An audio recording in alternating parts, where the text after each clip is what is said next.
Hello, everybody, and welcome back to day 13 of the 100 Days of Making Comics Challenge.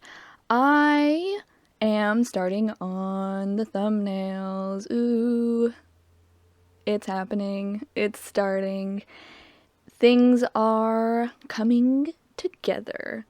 So, this video is going to show me doing only one page of my thumbnails, because I only did one page that night, and it was because I didn't do as in-depth of script sectioning as I should have. I'm rectifying that. And so when I was recording this, what I had done to prepare my script for thumbnailings was I went through it scene by scene and sectioned the scene dialogue into pages. And so I was like, okay, so this chunk of dialogue is gonna be on page 1, this chunk is gonna be on page 2, and so on and so on. And I thought that would be enough, but it turns out that it's kind of hard to figure out exactly how many panels I'm going to make on that page to hold those speech bubbles, those bits of dialogue. And so I'm just gonna quickly go over my personal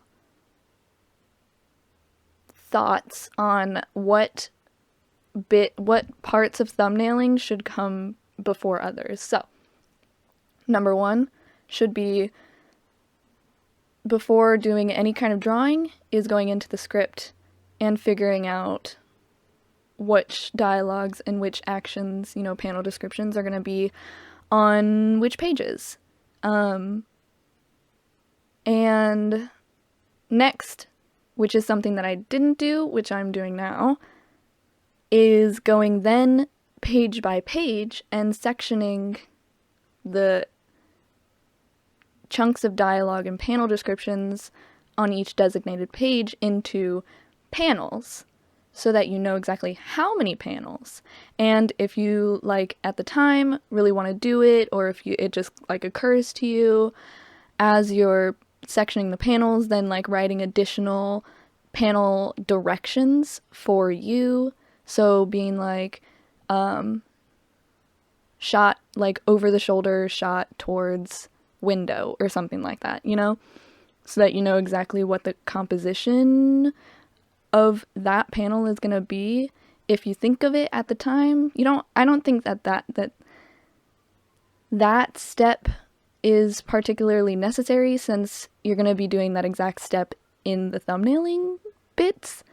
But it does save time if it already is in your head, just writing it down, so that you don't forget and stuff like that. So, then after you section your scenes by pages and your pages by panels, that's when the actual drawing portion happens, and that's what I'm doing right now. And if you were a good little comic drawer and you prepared your pages by sectioning them into panels already, then you just need to refine exactly the composition of the panels and the speech bubbles. And this is when thumbnails are needed.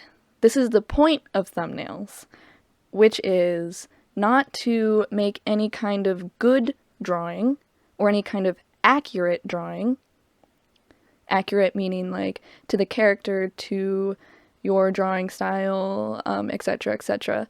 But to make a outline for what the page, like roughly what the page will look like. So when I thumbnail, it looks like this, which is that I am trying to figure out the flow of the page.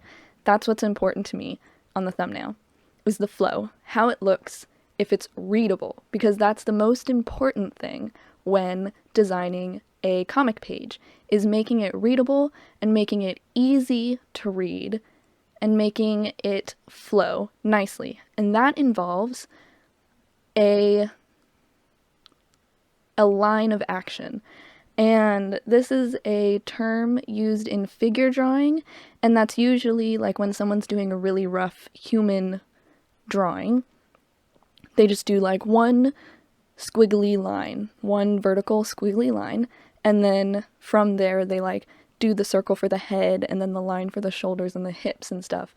But that line of action in figure drawing is supposed to capture the very essence of the pose and is supposed to capture how the pose flows. And everything you do after that is in reference to the line of action, and it makes a pose more dynamic, more interesting, and just better. So in thumbnailing, the line of action is how the reader's eyes are led from one panel to the next, to the next, to the next, until the very end of the page. And something that I keep in mind is just the S-curve. It's fine if a line of action is a straight line. Sometimes, to get a certain emotional or movement effect, you make your panels just rectangles, one on top of the other, no overlapping, no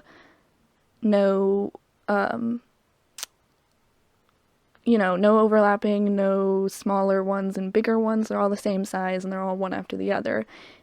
And so the line of action would be a straight line. But overall, a line of action, even in straight panels like that, will still be slightly curved because the line of action also includes the speech bubbles, and that's very important. So in this thumbnail, which is my very first page, my line of action starts from the top left-hand corner and from the very first panel, and then goes down but diagonally to the bottom right-hand corner of the first panel, where it meets the first speech bubble and the second panel. And then you hit the first speech bubble, and then you hit the panel, and then you go to the left again and hit the third panel, and then you go down diagonal again to the right until you hit the second speech bubble and then the very last panel. And so that makes an S that goes from left to right again. And that is, the essence of thumbnail composition, is simply making sure that your page flows nicely. And so that is something that is my main goal when doing these thumbnails. And my second goal is to just get the shot composition within the panels. Like a general shot composition, the angle of the pose, a very loose representation of the pose. I don't do any kind of figure detail besides like identifying figures, like identifying details on a person. Usually that's just hair, because it's the easiest thing to do. And there's two people here, and it's like, I'm the person that writes the script and thumbnails, and will draw this later. So like, doing identifying features isn't super necessary because I already know who's saying what and in what panel and such, but it's just a little thing that I add for, my own sake, just to eliminate the possibility of me forgetting which character was supposed to be what, especially when I start getting into having two and more characters within the same panel and stuff like that. So anyways, that is how I thumbnail. That's the very first thumbnail of the 100 days of making comics, which is exciting. So that's it. That is all that I have to say today. Sorry that there weren't more thumbnails.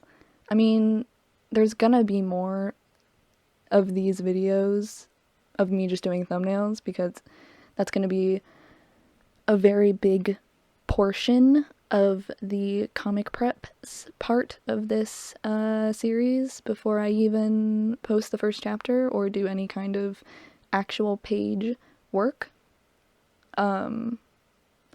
But I didn't want to hold off on showing you this because it actually did take me super, super long to just do this one page. It doesn't seem like it, but it took me very long. I'm not going to say how long, but longer than it should have for how little detail is actually in the panels.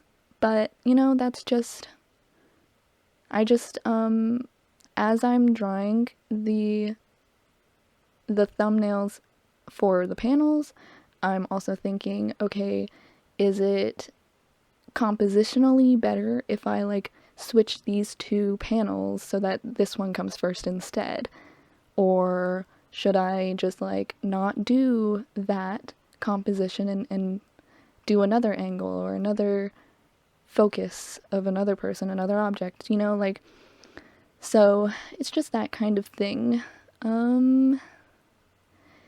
Yeah, so I'm actually gonna let you go now for real.